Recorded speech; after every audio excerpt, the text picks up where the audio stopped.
It was the kind of place where it seemed like almost anything could happen.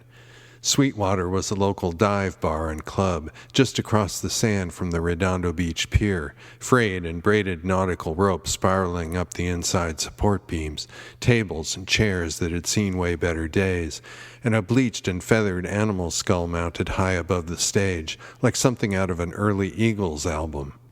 My first night there, a full-blown barroom brawl erupted. The country band was halfway through Ladies Love Outlaws when someone in the packed house apparently decided to test the theory. Fists and bodies were soon flying, tables overturned and chairs thrown, and through it all the band kept playing, the sweating masses throbbing to the raw country beat. And outlaws touch ladies somewhere deep down in their soul. My brother and I edged along the back wall as the maelstrom expanded, fists arcing just inches from our faces, until we finally made it out to the cool night air. I later started playing open mic nights there, bringing a group of guy friends along, who mainly came for the girls and the beer. I never really smoked much, but for some reason I did on those nights. It just seemed the thing to do, like in an after-sex movie scene. As I lit up after my set one night, the girl to my right tapped me on the shoulder, asked if I had an extra. I offered her one and lit it for her. She was a beach girl, low-cut tube top and faded jeans with stylishly placed tears. She took a hungry drag on the smoke, eyeing me. "Natalie," she said, shaking hands. The headlining band was good, originals that were a cross between Elvis Costello and Leonard Cohen. Between songs we got to talking more, and then I felt Natalie's side glances on me from time to time.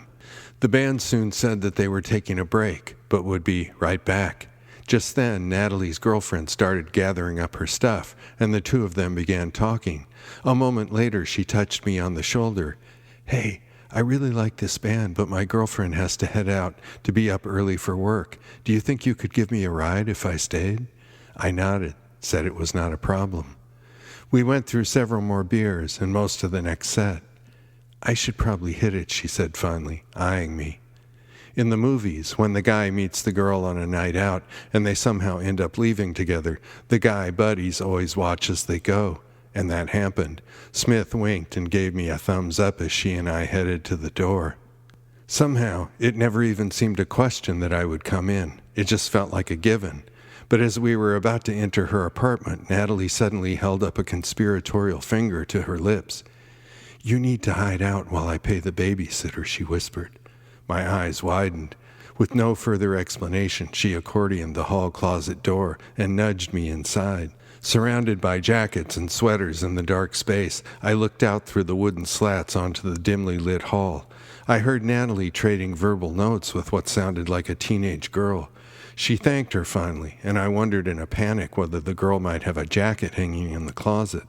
But then I heard the front door close. I expected to soon be rescued, but then Natalie and a young boy began talking down the hall. "No, not tonight, sweetie. It's already way past your bedtime," she said. "I'll read you a story tomorrow night. I promise." More minutes passed. I was beginning to think she'd forgotten me, or was perhaps insane. But then the door finally accordioned back open. "The coast is clear," she grinned. It was a nice apartment, sofa combo, stereo system, prints of Europe on the walls, with a stunning image of the stairs at Sacré-Cœur by moonlight.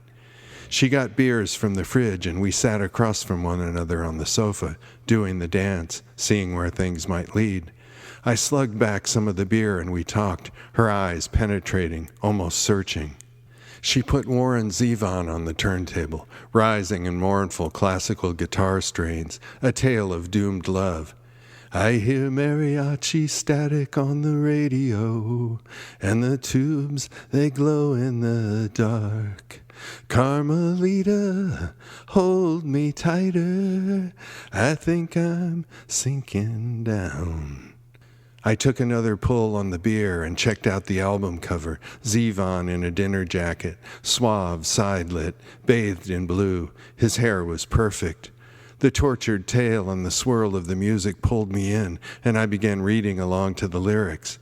But then as the song faded, I looked up and realized that Natalie was fast asleep. Unsure what to do at first, I finally crept over and lifted the needle from the record. Glancing back, Natalie's head rested awkwardly on the couch's side arm. She began to quietly snore. I wondered whether I should wake her.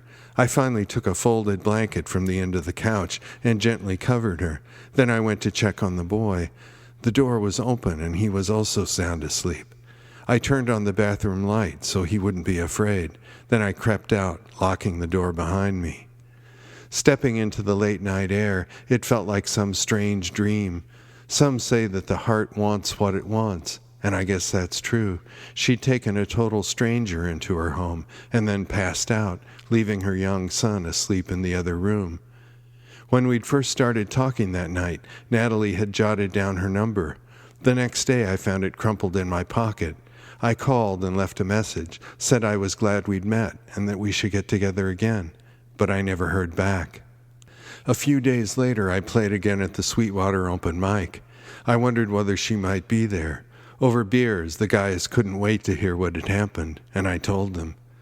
"Oh, man," Smith guffawed. "You dropped the sweetest little thing in this guy's lap, and he still blows it." He elbowed the others. "He couldn't get it up, right?" They all laughed, slapping their thighs.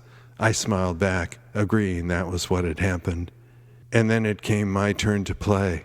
In the movies, when things don't work out, when all hope seems lost, the girl suddenly reappears at the perfect magical moment.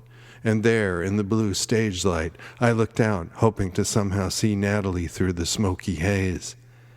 I paused, closed my eyes, and strummed the sad opening strains of Carmelita.